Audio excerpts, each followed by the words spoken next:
Opium Wars. In the middle of the 19th century, the world's most powerful nations came into a clash. An epic armed conflict emerged between Western powers and the Chinese Qin dynasty over one of the most prized commodities of that time. The stakes were high, and the consequences were higher. But what were they fighting for? Who won these wars at the end? What were the long-term consequences of these wars? If you are looking for these answers, brace yourself up for a gripping tale of opium wars and unravel the mysteries behind these wars. The First Opium War. In the 18th century, a sinister trade began to flourish between foreign traders, primarily the British, and China. They were dealing in a substance that would sow the seeds of catastrophe, opium. But as the 19th century dawned, this illicit trade exploded in scale. The consequences were devastating. China found itself in the grip of a harrowing addiction crisis, one that threatened its society and economy. Then, in the spring of 1839, the Chinese government decided to take a stand. They confiscated and obliterated over 20,000 chests of opium, a staggering 1,400 tons of the drug, all stored in Canton, now Guangzhou, by British merchants. This was a bold move, an attempt to reclaim their nation from the clutches of addiction. But it only deepened the divide between China and the British. Tensions escalated further when, in July of the same year, a group of inebriated British sailors took a life in a Chinese village. The British government faced a dilemma. Would they hand over the accused men to the Chinese legal system or protect their own? As the winds of conflict gathered, one question loomed large. Would this tumultuous clash of cultures lead to war? The year was 1840, and the storm of hostilities between the British and China was about to reach its tempestuous climax. It all began when British warships clashed with a Chinese blockade at the Pearl River estuary near Hong Kong. The sparks of confrontation ignited a fire that would soon consume both nations. In the early months of 1840, the British government made a pivotal decision. They dispatched an expeditionary force to China, arriving at the strategic port of Hong Kong in June. With sails unfurled, the British fleet navigated the treacherous waters of the Pearl River estuary, ultimately reaching Canton. After months of tense negotiations, the situation boiled over in May 1841, leading to a full-scale British attack on and occupation of the city. The British campaign pressed forward relentlessly over the next year. Despite a fierce counterattack by Chinese forces in the spring of 1842, the British proved to be an indomitable force. Their unwavering resolve led to the capture of Nanking, in late August, effectively bringing an end to the relentless fighting. But as the dust settled, a question lingered in the air. What were the lasting consequences of this tumultuous clash between empires? As the dust of battle began to settle, the year 1842 ushered in a new chapter in the tumultuous relations between Britain and China. Negotiations for peace moved swiftly, culminating in the historic Treaty of Nanking, inked on August 29th. This treaty bore the weight of monumental changes for both nations.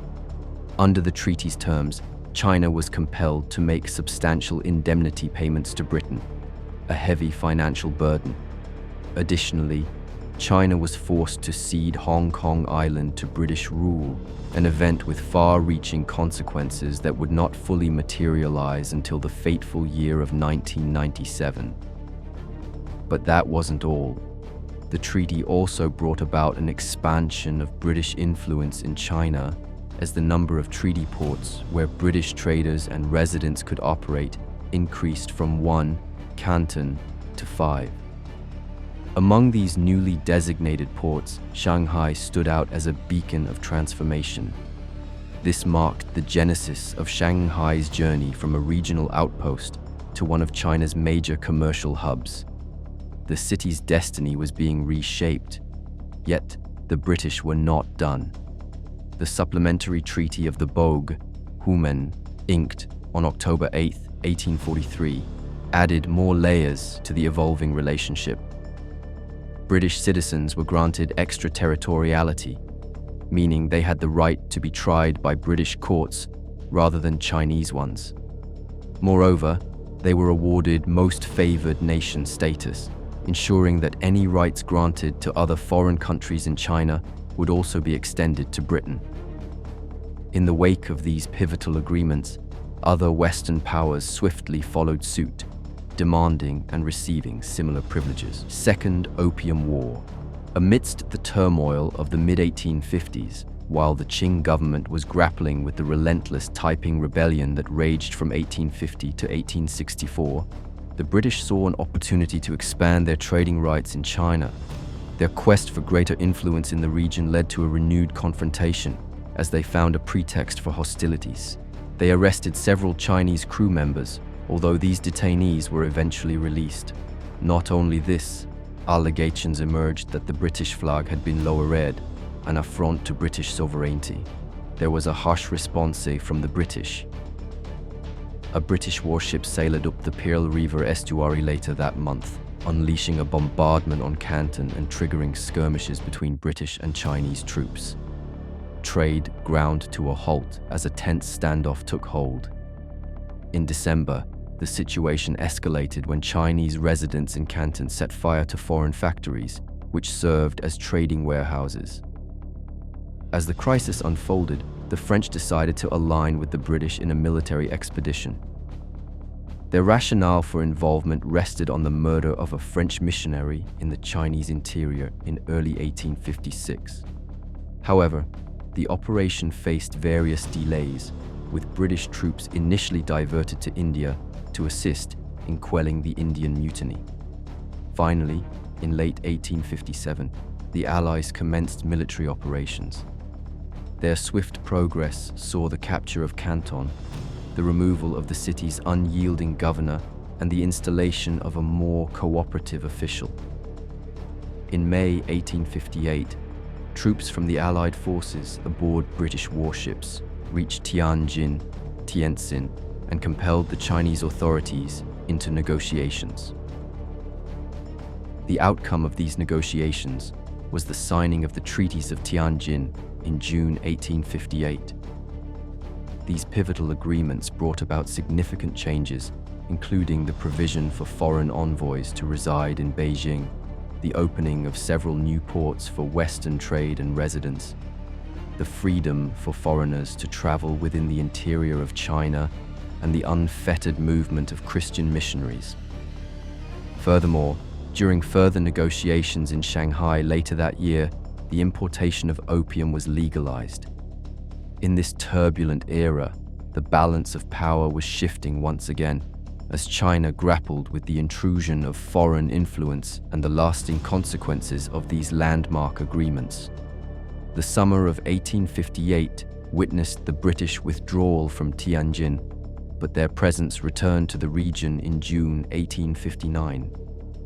This time, they were accompanied by French and British diplomats on their way to Beijing to officially ratify the treaties that had been negotiated.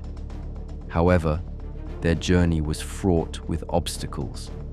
Upon their approach to Beijing, the Chinese authorities, adamant in their refusal to allow passage through the Dagu forts guarding the mouth of the Hai River, proposed an alternative route to the capital. Nevertheless, the British-led forces opted against taking this detour and instead attempted to force their way through Dagu. Their endeavor resulted in a fierce confrontation that inflicted heavy casualties on their ranks. The Chinese, in light of these hostilities, declined to ratify the treaties, prompting a resumption of fighting. In August 1860, a significantly larger force comprised of warships and British and French troops arrived on the scene. They proceeded to decimate the Dagu batteries, advanced upriver to Tianjin, and in October, captured Beijing.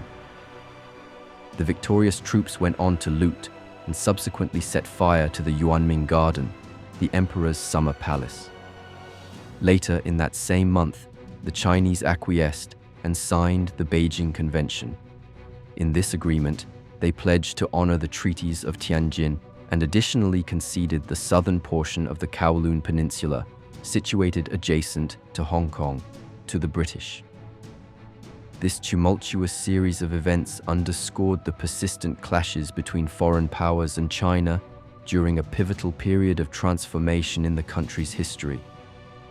It left a lingering question. How would these developments shape the future of China's engagement with the wider world? Victory and consequences. These Opium Wars were the beginning of a time when China had to sign unfair agreements with powerful countries like Great Britain, France, Germany, the United States, Russia, and Japan. These agreements took away many of China's rights to its land and government. This weakened the ruling Qing dynasty, and in 1911, a revolution started that eventually ended the dynasty. China became a republic in 1912. This was the end of Opium Wars, a revolutionary chapter in history that had far-reaching consequences. We would love to hear your thoughts in the comments section below. On that note, we are wrapping up today's video. If you enjoyed today's intriguing journey back in time, hit the like button. Don't forget to share this video with your friends and family who would enjoy the intriguing story about Opium Wars.